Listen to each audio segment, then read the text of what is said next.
भारत में आतंक का दूसरा नाम बने लॉरेंस गैंग के मास्टरमाइंड सुल्तान उर्फ अमित शर्मा को अमेरिका में गिरफ्तार किया गया है। सलमान खान के घर गैलेक्सी अपार्टमेंट से लेकर सिद्धू मूसेवाला की हत्या तक हर बड़े केस के पीछे सुल्तान का हाथ था।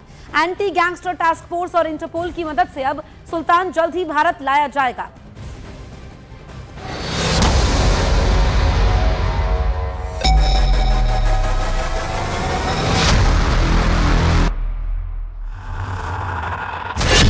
अमेरिका में गिरफ्तार लॉरेंस गैंग का कुख्यात ऑपरेटर, इंटरपोल और एफबीआई की मदद से शिकंजे में फंसा सुल्तान। लॉरेंस के नेटवर्क पर एंटी गैंगस्टर टास्क फोर्स का बड़ा एक्शन।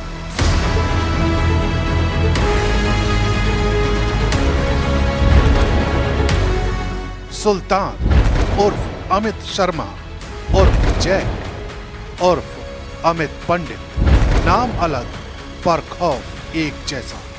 लॉरेंस गैंग में सुल्तान ही आखिरी फरमान तय करता है। सलमान खान के घर फायरिंग, सिद्धू मूसेवाला की हत्या, जयपुर में राष्ट्रीय करणी सेना के अध्यक्ष की हत्या। हर बड़े केस में उसका नाम सीधे नहीं आया, लेकिन एंटी गैंगस्टर टास्क फोर्स जानती थी कि हर धमकी और रंगदारी के पीछे वही चेहरा है। दुबई से स्पेन तक उसका पीछा किया गया, लेकिन कहीं सुराग नहीं मिला। आखिरकार अमेरिका में उसे दबोच लिया गया। लॉरेंस गैंग के लिए सुल्तान मतलब आखिरी दवा, हर मर्ज का इलाज। स्पेन, इटली घूमा, उसके बाद में हमें पता चला कि इलीगल तरीके से, मतलब गलत तरीके से अमेरिका पहुंच गया, मतलब गलत डिटेल्स के साथ। तो अमेरिका में भी हमने जहाँ जिन जिन कंट्रीज़ में गया था वहाँ इंटरपोल से लगातार संपर्क में रहे। सबसे पहले हम लोग हमारे जो योगेश यादव साहब थे उनके टाइम में, नरोत्तम वर्मा इनकी टीम ने इसका जो इंटरपोल रेफरेंस वगैरह खूब भेजे और रेड कॉर्नर नोटिस निकलवाया था।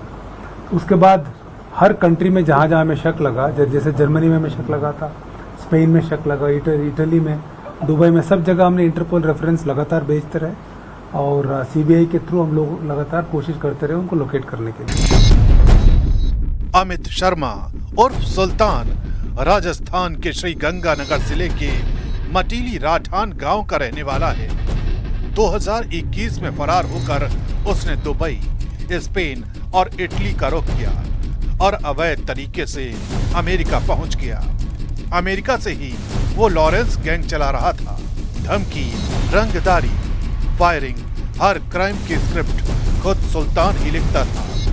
गैंग को एक कंपनी की तरह चलाते हुए वो मास्टरमाइंड और एमडी की तरह काम करता था। अमेरिका में पकड़े जाने तक उसके पीछे कई सुराग हो चुके थे, लेकिन एजीटीएफ और इंटरपोल की टीम ने मिलकर उसे दबोच लिया। पहले रोहित गोदारा, अभी जैसे जितना सुनने में आता है कि गोल्डी ब्रार के संपर्क में काफ़ी रहा है और गोल्डी ब्रार के साथ हथियारों की जो मुहैया कराना और इसमें प्लस रोहित गोदारा के लिए भी टारगेट वो ढूंढना।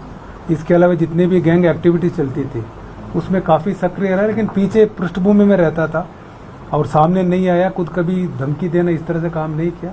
लेकिन जो बैकग्राउंड ऑफिस पूरा संभालना, जैसे टारगेट आइडेंटिफाई करना, हथियार मुहैया कराना, शूटर्स को भिजवाना, शूटर्स को रुकवाना, उसके बाद जो पैसा आया उसको गैंग तक पहुंचाना, उसको सेफ कहीं लगाना और पूरा गैंग चलाने में अहम भूमिका रही इसकी।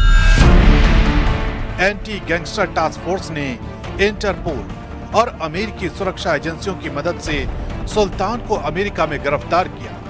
अब उसे भारत लाया जाएगा और अदालत में पेश किया जाएगा।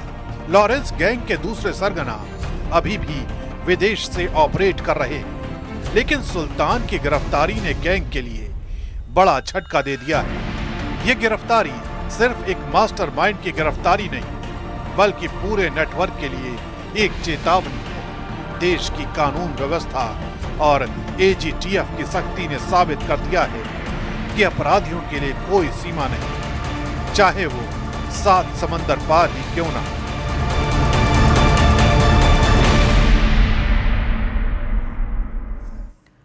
लॉरेंस गैंग का मास्टरमाइंड सुल्तान उर्फ अमित शर्मा सिर्फ धमकी देने वाला चेहरा नहीं, बल्कि गैंग का डॉक्टर और एमडी भी था। विदेश से भारत में रंगदारी, फायरिंग और हत्याओं का सारा नेटवर्क वही चलाता था। शूटर भेजने से लेकर हवाला और हथियार खरीदने तक हर काम सुल्तान की निगरानी में होता था। लॉरेंस गैंग की कमान अब तक विदेश से चल रही थी, लेकिन सुल्तान की गिरफ्तारी ने गैंग के लिए बड़ा झटका दिया है।